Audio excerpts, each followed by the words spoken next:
Hello, my name is Dominic Frisby, and today we look at the 10 largest slaving civilizations in history. Who enslaved the most people? Was it the terrifying Mongols, led by, among others, Genghis Khan, who, over the course of their conquests in the 13th and 14th centuries, enslaved some 6.5 million? Was it the British, who notoriously bought some 3.4 million slaves from West African traders and shipped them to plantations in the Americas in the 167 years between 1640 and 1807? Or was it China's Ming dynasty, perhaps, which lasted some 276 years with a total cumulative population of 1.9 billion, of whom as many as 5% were enslaved, meaning a potential total of roughly 95 million slaves? The answers will surprise you. But first, we need to define what a slave is, and this is the definition we have used. A slave has no ownership of their own body or labour, but is the property of another. A slave can be bought and sold and must work and act according to their owner's compulsion, with little to no legal protection or path to freedom. Thus, serfs, bonded and indentured servants do not quite count as slaves, even if their lot was little better and often worse. If we had included serfs, Russia, for example, would have featured in the top 10. To calculate the number of slaves, we've estimated the total cumulative population over the course of the civilization and multiplied it by the slave-to-free citizen ratio. For example, ancient Athens, which ran from 500 to 300 BC, had a total cumulative population of 2.25 million, and roughly 1 in 3 were slaves. So the total number of slaves was 33% of 2.25 million, 742,500. So here are the 10 largest slaving civilizations in history. And in equal tenth, it is Abyssinia. The Ethiopian Empire ran for 700 years, from 1270 to 1974. It had a cumulative total population of 207 million, of which in the early years 10% were slaves, though the number fell to 2 to 4% in later years, according to Haile Selassie's slavery advisor, meaning 9 to 10 million people enslaved. In 10th equal, it's the Umayyad Caliphate. In barely 100 years, between 661 and 750, this Islamic empire enslaved some 10 million across North Africa, the Eastern Mediterranean and the Middle East. In 9th place, it's China's Qing dynasty. This one hinges on your definition of slavery, because there were many in bonded and other forms of servitude, but not slaves as we have defined them. A total population of 2.5 billion, of which maybe 0.5% were slaves, 12.6 million total. You could quite easily argue that 3 to 5% were slaves, meaning a figure 6 times higher of 75 to 125 million. In 8th place, it is ancient Egypt.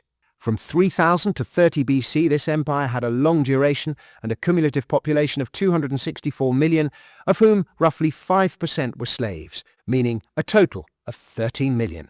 In 7th, it's the Third Reich.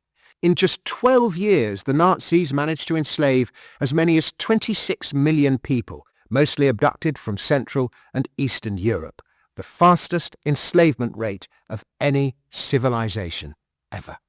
In equal 6th is the long-lived Joseon dynasty of Korea, which ran from 1392 to 1897 and saw an estimated 28 million enslaved. Also in 6th, the Byzantines, though they called themselves Romans. With its capital in Constantinople, today Istanbul, this Christian civilization had a total population of 400 million, of whom 7% were slaves, totaling 28 million. In 5th, it's the Sultanate of Delhi. This Islamic kingdom ran from 1206 to 1526, with 446 million people, of which 8% were slaves, meaning a grand total of 36 million enslaved. In 4th place, it's another Islamic state, the Mali Empire, which ran from 1214 to 1610. This West African civilization saw roughly 1/3 of its population enslaved, by far and away the highest slave rate of any of the empires mentioned. And it created much of West Africa's colossal slave trading infrastructure, the trade routes, the markets and more, which would later sell to European buyers. With a total cumulative population of 170 million, its slave population was 57 million. In third, it's another Islamic state, the Abbasid Caliphate, which controlled the Middle East and much of North Africa from 750 to 1258. A cumulative population of 635 million, of which roughly 10% were slaves, means a total of 63 million enslaved. In second, and just missing out on the top spot, it's yet another Islamic dynasty, the Mughal Empire, which ruled most of northern India from the early 16th to the mid-18th century. With a total population of 1.4 billion, of whom 8% were slaves, the total number is 112 million enslaved. And, in first place, it is the Roman Empire. Running from 27 BC to 395 AD, with a total cumulative population of just over 1 billion, of which 10 to 20% were slaves, that means a total number of some 160 million slaves. Of any civilization in history, the Romans enslaved the most people. No place for the British on this list, which might be surprising to some as the British slave trade is so well known. Largely because the British kept more scrupulous records than anyone else. Also worth noting is that in 1807 the British were the first major power in history to abolish slavery, and more importantly, enforce that abolition. In fact, Romans and Nazis aside, no place for any of the European nations, not even the Portuguese, nor for the US. This is not something that gets emphasized in Western school curricula.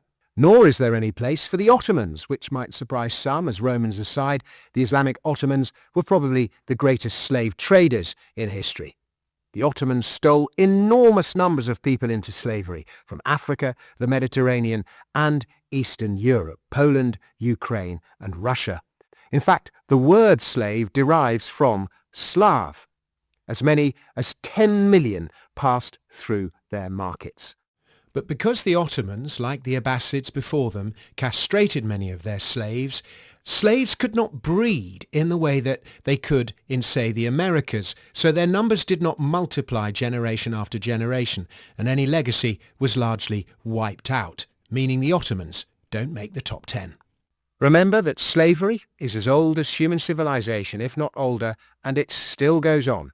There are thought to be as many as 50 million people living slave-like existences today, mostly in Africa, the Middle East, and Asia. Which underscores how remarkable the 19th century British abolition movement was. And if you want to read the research in full, it's linked to below. Thank you very much for watching. Please share this video with a friend. Until next time, goodbye.